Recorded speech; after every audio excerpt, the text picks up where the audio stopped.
Hi everyone. So I got these books finally in the mail today. You know I like a lot of guidepost books. So, to read to you guys, I've been waiting anxiously. We haven't had a good book in a while to read together. So this is by a Trudy Harris. She's an RN. I love to hear her stories so much. She's not only a wonderful nurse, but she's a very good speaker as well. She was a hospice nurse and a very good one. You can tell she really cared. And the stories she shared were just amazing.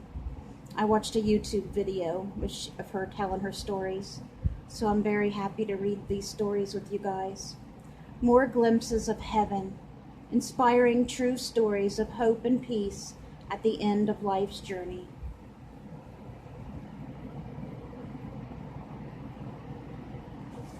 Okay, this one is told by Trudy Harris, of course, and it is about Sally.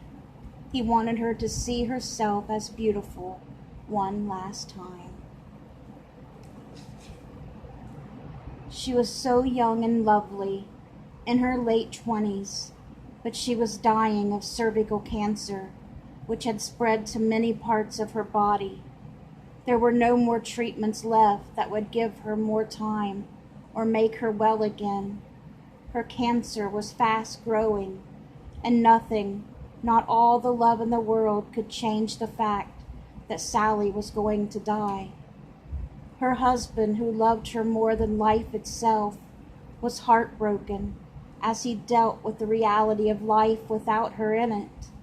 He could not comprehend that his two small children would never remember the woman he loved so much and the one who had loved them all well. He had so much to handle, a job to keep everything going, small children to tend to, a wife to love until there were no more days left for them, and plans to make without her help. Sally's pain was such that it could no longer be controlled at home, and so the decision was made to take her to the hospice center where she could be more comfortable and pain-free. As hard as the decision was to make, it was the right one, and everyone knew it, most of all Sally. At the hospice center, family could come and go, taking turns staying with her. Children could visit for short periods of time throughout the day, and things would be more peaceful and serene for them. Her husband could work during the day, which he very badly needed to do.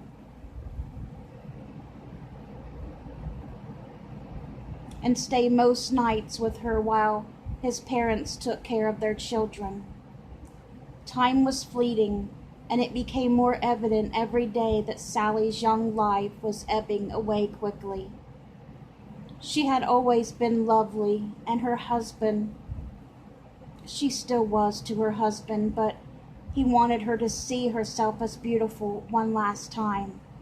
He wanted her to know that she was still beautiful in his eyes, and that she always would be. He needed and wanted time alone with her, just the two of them. He asked if he could bathe her alone and shampoo and blow dry her hair.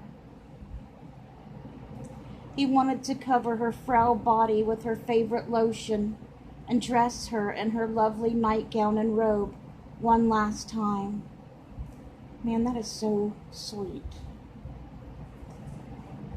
I'm sorry, I'm going to let you guys know now. You know how I am. These two books are probably going to make me cry all the time. You know how I am. I apologize ahead of time. A special bathing room for just such an occasion had been donated to the hospice center when it first opened. Everything was carefully prepared for this special time for Sally and her husband. Special lamps were brought in and dimmed. Soft music was playing, some of her favorite songs on the CD player. Warm water with delicious bath salts was running in the whirlpool bath, and her favorite blue and white gown and robe were hung by the door for her to see. Her husband brought Sally to the special bathroom in a wheelchair. He lovingly placed her in the delicious-smelling bath with warm, flowing water. He closed the door behind them. It stayed that way for more than an hour. I bet that warm bath made her feel so comfortable. When it opened again, Sally was smiling from ear to ear.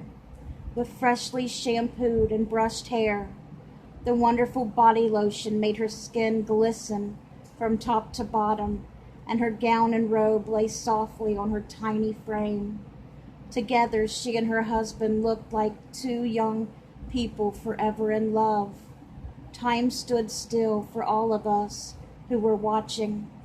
He loved her with a Christ-like love, unselfishly and totally devoted of any concern for himself, devoid of any concern for himself.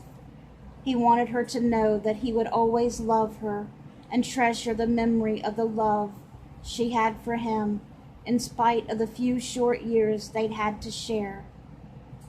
He wanted her to see herself as he saw her, as beautiful as ever, and she was. The medical and nursing staff stepped back that day and took a deep breath, recognizing the depth of love this young husband had for his dying wife, loving, tender, and completely centered on her. One cannot help but see Jesus in these most exquisite moments, moments given to us to help us understand how to love as he loves. Sally died a short time later, understanding completely that God is love, and where love is, that's where God abides. Good night.